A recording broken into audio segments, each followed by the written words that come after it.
Hi there. Let's do a dragon scale tumbler. Got a piece of cardstock here. My chameleon powders from Fran's. If these are still on her site, I'll put it in the description so that you would have that on there. I haven't looked in a while, so I'm not sure if she still has them. And then this is just a contour brush that I got at Dollar Tree. You can see that the bristles are super duper fine. Oh my gosh, it's so soft. So we're gonna use that to brush on that mica powder there. So let's get started. Okay, so here's how we're gonna do the dragon scale. This is not the best setup because I don't have equipment that will scan or record all that for me. So what I've done is gone to Google and just found my favorite dragon scale design, saved it, and then uploaded it here to my Silhouette Studio. So now I'm gonna go over here and trace. I may have to do this in sections, but it might trace all of it. We'll see. So I'll do that. That's pretty good, actually. So we're gonna hit trace. And then we'll take away that background. Now let's zoom in and see how smooth it did it. That's pretty good. That's a pretty good trace right there. So now what I'm gonna do is try and fit as many as I can design in a 12 by 12 space. I know it's gonna be too many. There's gonna be some overlap. There's a cut border right there. There's gonna be some overlap as far as like sizing and all of that. We're gonna have to do some adjusting there. But this is a pretty good start here. Because there's space in between each of those, there should still be plenty of the scales to go around. But just for good measure, I'm gonna make a few more. That was weird. I'm gonna make a few more rows to go right here. So what I'm gonna do on that is, no, I guess I don't need to do that. I'm supposed to be able to ungroup all of this, so let's release that. So now we're just gonna copy those two rows. You can do Control-C, you can do this here, either way. Let's paste it and let's just arrange it where we need it. I messed it up.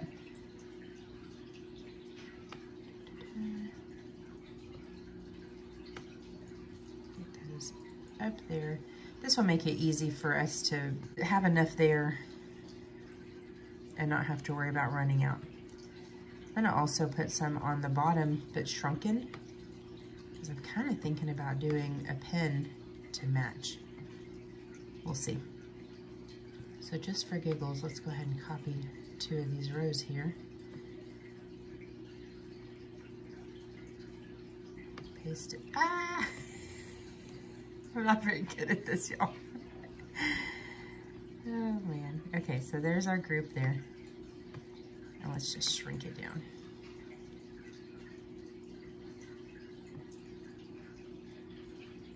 Copy and paste that again.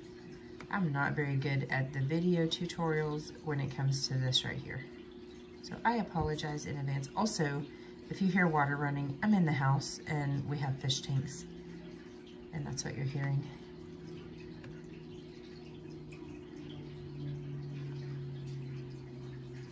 That one I did not do correctly. These don't have to be perfect. They just need to be in a way that it can cut without getting jammed up. Just something a little easier to handle. And again, I'd rather have too many than not enough. Our pins are usually about 5.5 inches long as far as the design would go. This is almost 7.5, so by the time I get all of that overlapped, we should be good. It's also about 2 inches around, so I may want to go ahead and do one more row of these guys just because that's barely 2 inches. So let's go ahead and do that.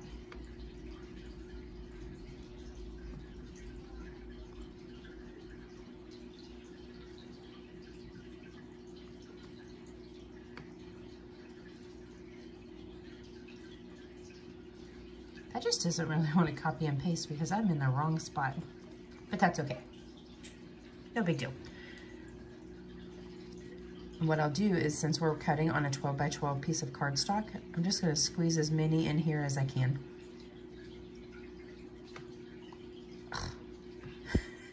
I'm not very good at this, y'all. Let's go ahead and get that. Yeah, it doesn't matter. We're about to squeeze them all in here. I just want to shrink them a teeny bit more. Just a teeny bit, because I think it'll be a little easier to handle them on a small, tiny little cylinder. I think it'll be easier to handle them if I don't have them very big. And now let's just kind of finagle these as many as we can over here. So here's what it looks like by the time I got everything in here. And we're gonna send it. So let's switch it over to cardstock. You can't even see what I'm doing. I'm not in the house now with my tripod set up like normal. Let's see, textured. It's pretty textured, so that's what I chose. We've got it plugged in. We've got it loaded up. So now we send it. All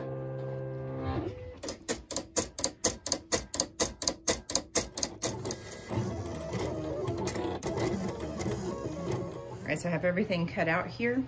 It's very satisfying pulling that sheet off of there. I only have like 2 casualties, not too terrible. So I have everything from the top row set aside. And then I have a fair amount of this right here. Just in case this pin is successful, there they are. We'll see. So what we're gonna do, I did not pay attention to how my sheet was a little bit crooked going on, and my silhouette is a little off calibration right now. I don't know why, but it is.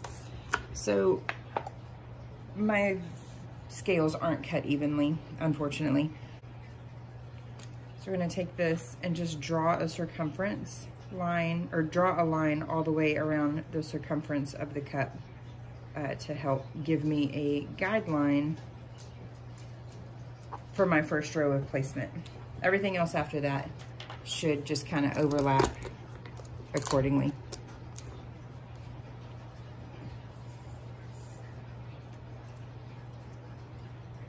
Just like that. I'm not worried about the stainless showing, because after I get everything on here, I'm gonna give it a good coat of black paint before we do our mica powder anyways. So let's get those on there. Insert record scratch here.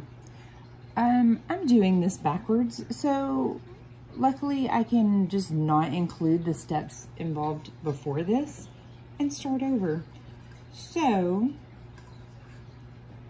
here we go. It's safe to say I'm learning a lot with this video. So I'm gonna lay down the first couple and show you how I'm gonna do the bottom here. I'm not worried about the stainless showing in between on this little bottom section here, because once I spray paint it, you're not gonna be able to see it anyways.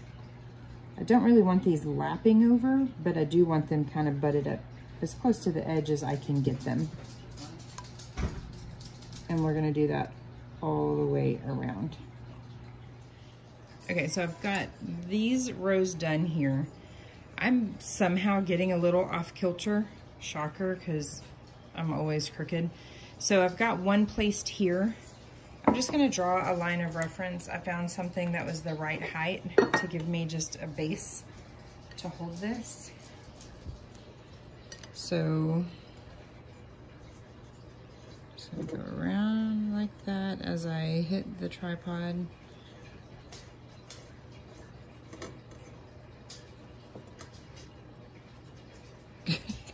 Having technical difficulties. So now what I'm gonna do as I go around, I'm gonna use that to try and get back on track. So it might take me a couple of rows to get back to even, but I feel like if I just kept going as I am, it's gonna end up at a weird little slant, which will make it really hard when I get up here. Made it about halfway through now. I have decided to keep myself on track, just to put a line around every single row. Sometimes I line it up here, sometimes it's right up to the line. It just depends on what I can get my hands on that's the right height. I actually have a tool that someone sent me. I have to find it. I'll probably use it on the next one. If I can find it in the next few minutes, I'll show you on the next step, but this works as well. I think you can even get a tool at Joann's or something where it like goes around and you just do that. So we'll keep going and then I'll show you when we get to the top. All right, so I've got all of this on here.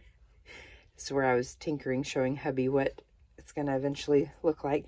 So to make this a little easier on myself, I'm just gonna kind of trim these across the top, as close to the rim as I can. And then I've got my little edging tool right there that I got at Wicked Shimmer on Etsy. I'll put the link to that in the description if they still have that active. There's a couple of different edging tools, so whatever works for you that you normally use for your rim cleanup, go for it. So I've got it set pretty low, and I'm just going to go all the way around here and cut through all of that cardstock. We'll do that all the way around and then get that cleaned up. I'll seal it really good with Mod Podge and then spray paint it black. Got my cup painted, which is surprising because it's like 30 degrees right now. So I have one last thing I want to do before, oh, good grief, before I put my mica powder. I want to just double check which one I want to use. I have two of these, so both of them are from Fran's. It's just her mica powder number 1 and number 2. And like I mentioned earlier, if she still has these, I will absolutely list these in the description. So I'm just going to take my black cardstock piece here. Actually, I had to cut more. If I wouldn't have messed up that first time around, I would have had plenty. Probably the perfect amount. And then there's this other color that I want to just confirm that I don't want to change my mind.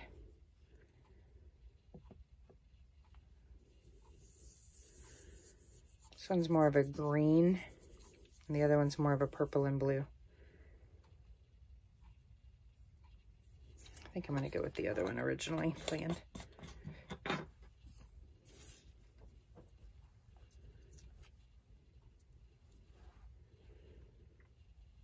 Yep, I'm going to go with that one as originally planned, but I really do like that green. You know what I might do? Throw a couple of those with just another paintbrush. Let's get this one on there, and then we'll see what we want to do. Maybe adding that one in a few spots. So I got my cup right here.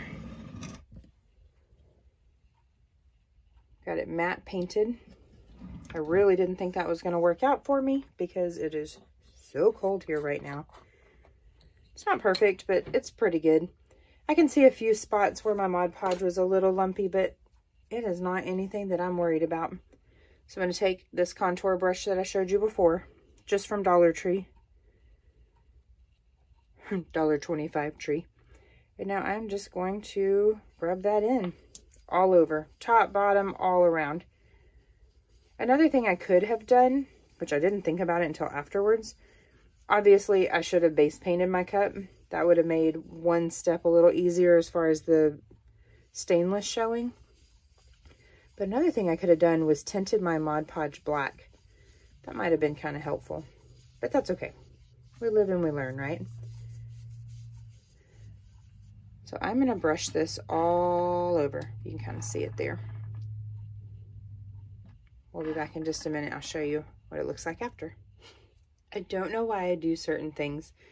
So I decided, oh, you know what? Let's give it a little something to hold on to. It needs something kind of sticky. So I sprayed it with hairspray. Just good old Aquanet that I use for everything. And sprayed it. And like I said, it's like 30 degrees right now. So it left these spots, which I don't hate. I'm not going to lie. But I really don't feel like I got as much mica coverage as I wanted. So I'm going to put on some diluted tack it over and over. That should give us a much more solid connection, or like a good grip. I'm not mad about those spots at all. I feel like it actually kind of looks cool. So I'm going to just leave it be. But let me find my diluted tack it, brush it on, and then after it dries, we will do the mica again. Okay, take two.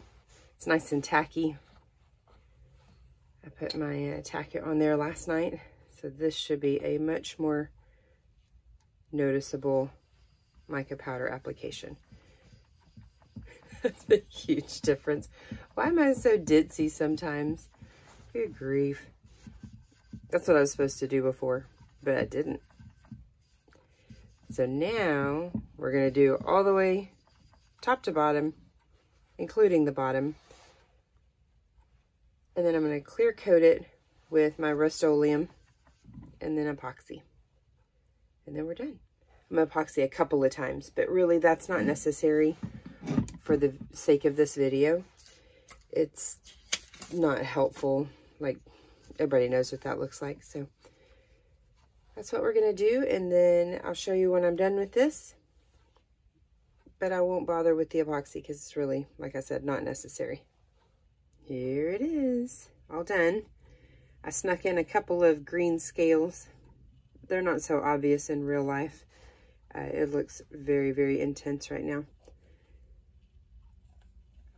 But I like it. You can get chameleon powders anywhere. You don't even need to use chameleon powders. That's just what I had that I wanted to use. Really, if you wanted to go for like a white pearlescent, you could do white cardstock with a pearl white mica powder. Your options are wide open. Nobody knows what dragons look like anyway, so you can kind of just go with it. So there we are. Thanks for watching. Hope you learned a few things like I did. If you like my content, please consider subscribing and have a good one. I said I wasn't going to show this under epoxy, but I lied. Shocker. It looks so different under epoxy. One thing though I do want to point out, make sure you're sealed good, because I had like 1 or 2 little air bubbles creep up from in between a couple of the scales. I thought I had it sealed really good because I had a lot of Mod Podge under there, but it happens. So it's going to take more than one coat, obviously, because of the texture underneath, but that is just one thing I wanted to mention, is make sure it's sealed really good. I also kind of got a little too close with my spray paint. I shouldn't have spray painted because it's so cold. I had a couple of little crackly areas, but I feel like those have kind of maybe smoothed out, so keep an eye on that as well. Thanks for watching.